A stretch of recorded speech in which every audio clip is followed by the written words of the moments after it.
Hello friends, welcome back to my channel. आज हम करेंगे अकाउंटेंसी का नया चैप्टर जिसका नाम है रिडम्पशन ऑफ डिबेंचर्स।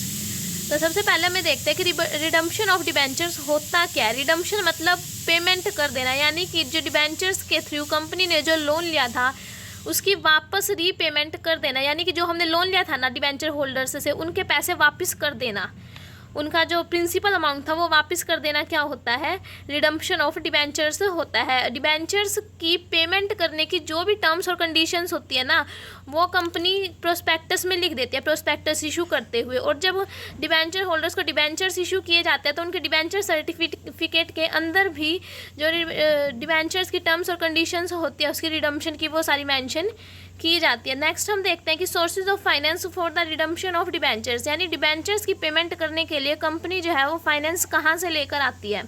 उसके पास तीन सोर्सेज होते हैं, या तो वो नए शेयर्स या डिबेंचर्स इशू कर दे, वहाँ से पैसा आएगा, उसको डिबेंचर्स की पेमेंट कर दे उससे, या फिर उसके पास जो कैपिटल है, कंपनी ने जो अपना पैसा लगा रखा है कैपिटल का, उससे डिबेंचर्स की पेमेंट कर दे, या फिर कंपनी ने जो प्रॉफिट अर्न किया है उससे वो डिबेंचर्स की पेमेंट कर दे। तो सबसे पहले देखते हैं कि जब कंपनी नए शेयर्स या डिबेंचर्स इशू करके डिबेंचर्स की पेमेंट करती है तो उससे कंपनी के ऊपर क्या इफेक्ट आता है। अब देखो, कंपनी ने नए शेयर्स या डिबेंचर्स इशू किए, उसके पास पैसे आए, उससे उसने डिबेंचर्स की पेमेंट कर दी, तो कंपनी के ऊपर क्या इफेक्ट आया। कंपनी के ऊपर तो कोई भी इफेक्ट नहीं आया, जो पैसा आया वो उसने बाहर की बाहर दे दिया, कोई नेगेटिव इफेक्ट नहीं पड़ता इससे कंपनी के ऊपर। Redemption of debentures out of capital, अगर कंपनी ने अपनी कैपिटल में से डिबेंचर्स की पेमेंट कर दी तो इससे क्या आएगा, इसमें क्या आता है कि कंपनी के पास कोई भी अलग से प्रॉफिट नहीं होता पेमेंट करने के लिए, तो वो क्या करती है, सीधा जो उसके पास कैपिटल होते हैं ना उसी में से डिबेंचर्स की पेमेंट कर देती है। तो देखा जाए तो इससे कंपनी के पास जो पैसा था वो कम हो गया, इससे कंपनी में नेगेटिव इफेक्ट आएगा।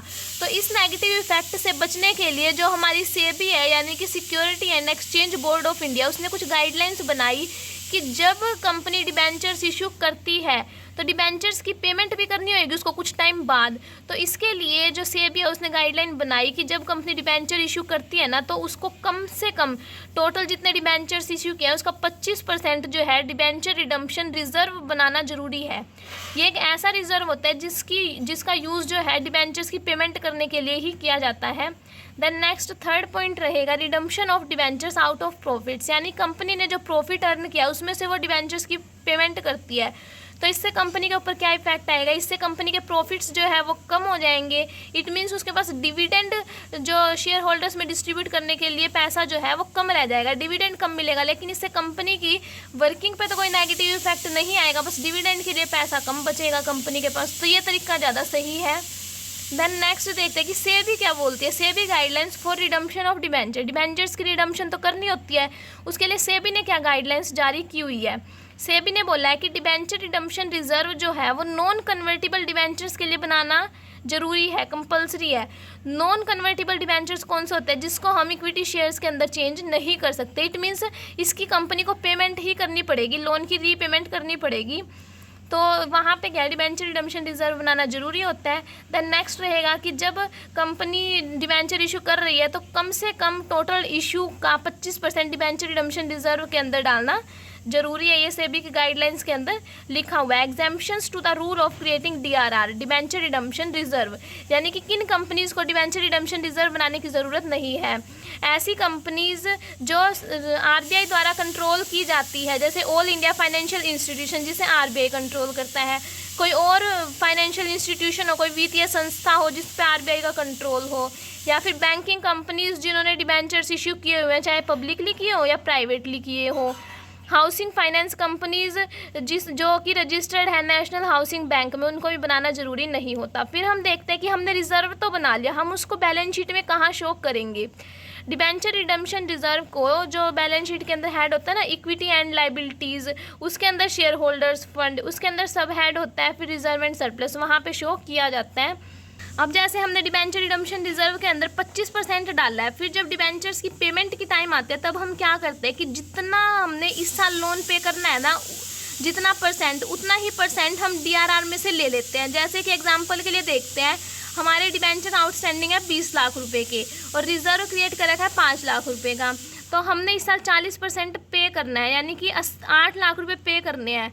तो 5 लाख में से भी हम जो हमारे पास रिजर्व है ना 5 लाख, उसमें से भी 40% ही ट्रांसफ़र कर सकते हैं, यानी कि 2 लाख रुपए जनरल रिजर्व में ट्रांसफ़र करके पे कर देंगे। तो एंट्री क्या आएगी, debenture redemption reserve account debit to general reserve account. The next topic रहेगा condition of investing 15% of the debentures maturing during the year. It means इस साल के एंड तक जितने के हमारे डिबेंचर्स मैच्योर हो जाएंगे, यानी हमने उनकी पेमेंट करनी है इस साल के एंड में, तो उसका कम से कम 15% कंपनी को क्या करना पड़ता है, इन्वेस्ट करना पड़ता है किसी ना किसी इन्वेस्टमेंट में, ताकि वहाँ से उसकी अर्निंग हो जाए और वो इस साल डिबेंचर्स की इजीली पेमेंट कर पाए। तो ये इन्वेस्टमेंट कंपनी को जो है उसी फाइनेंशियल ईयर के 30 अप्रैल तक करनी होती है, ताकि पूरे साल उसको फिर इंटरेस्ट मिले और पेमेंट हो जाए। यानी कि जिस साल उसने पेमेंट करनी है ना डिबेंचर्स की, उस साल की 30 अप्रैल तक, लाइक अब लेके चलो 1 अप्रैल फाइनेंशियल ईयर है, 1 अप्रैल 18 से 31 मार्च 19, तो 30 अप्रैल 18 तक कंपनी को 15% इन्वेस्टमेंट करनी कंपलसरी है।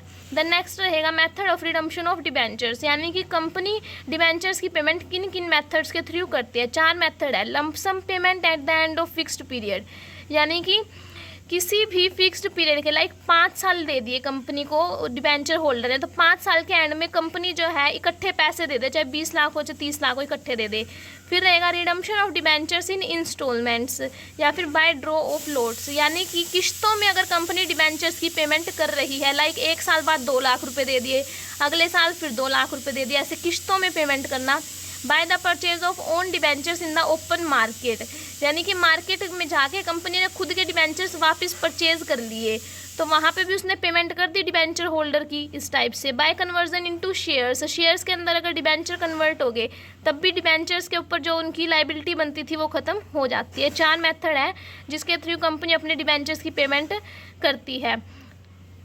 इसके बाद हम देखते हैं कि जब lump sum payment at the end of fixed period, यानी एक फिक्स पीरियड के एंड में कंपनी जब लंप सम इकट्ठी पूरी की पूरी अमाउंट पे कर देते हैं, तो हम जर्नल एंट्रीज क्या करेंगे।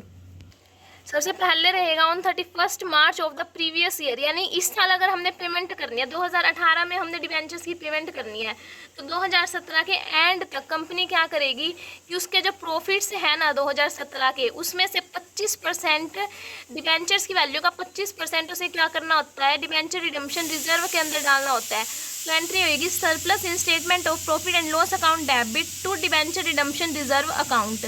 देन सेकेंड एंट्री देखते हैं at the beginning of financial year, जब हमारा 2018 शुरू हो गया, फाइनेंशियल ईयर शुरू हो गया, तो इस साल कंपनी ने क्या करना है, 30 अप्रैल तक 15% डिबेंचर्स का क्या करना है, इन्वेस्टमेंट करनी है। तो एंट्री होगी debenture redemption investment account debit to bank account. फिर at the time of redemption, यानी साल के एंड में जब कंपनी ने डिबेंचर्स की पेमेंट करनी है, तो वो इन्वेस्टमेंट को कैश में कन्वर्ट करेगी, bank account debit to debenture redemption investment account. Then next entry होगी जब कंपनी के पास पैसे आ गए तो वो डिबेंचर्स की पेमेंट कर देगी, debentures account debit to debenture holders account, debenture holder account debit to bank account. ये पहली एंट्री तो है कि पैसे ड्यू करें हमने डिबेंचर होल्डर के, दूसरे में हमने उनकी पेमेंट कर दी। देन नेक्स्ट रहेगा कि जब हमने पेमेंट कर दी तो जो डिबेंचर रिडम्पशन रिजर्व हमने बना रखा था उसको हम जनरल रिजर्व में डाल देंगे, debenture redemption reserve account debit to general reserve account. ये थी हमारी जनरल एंट्रीज जब हम पेमेंट कर देते हैं लंप सम के अंदर। इसके बाद रहेगा जब कंपनी जो है डिबेंचर्स की पेमेंट किश्तों में कर रही है, तब क्या होता है, तब भी जनरल एंट्रीज सेम ही रहेगी, बस इसमें क्या होता है कि लास्ट में हम जो debenture redemption reserve to general reserve करते हैं ना, वहाँ पे पूरी अमाउंट डालने के बाद इस साल हम जितने रुपए की पेमेंट कर रहे हैं ना, उतने रुपए ट्रांसफ़र किए जाएंगे जनरल रिजर्व के अंदर। जनरल रिजर्व के अंदर हम वही पैसा ट्रांसफ़र करते हैं जो हमने इस साल पेमेंट करनी है या फिर कर दी, वो वाली पेमेंट हम डालते हैं, तो वही डालेंगे इसमें। तो ये था हमारा छोटा सा टॉपिक आज का। आई होप आप सभी को ये वीडियो पसंद आई होगी। अगर वीडियो पसंद आई हो तो चैनल को लाइक कर देना, चैनल पे नए हो तो चैनल को सब्सक्राइब कर लेना। मिलते हैं जल्द ही एक नई वीडियो के साथ, तब तक के लिए टेक केयर।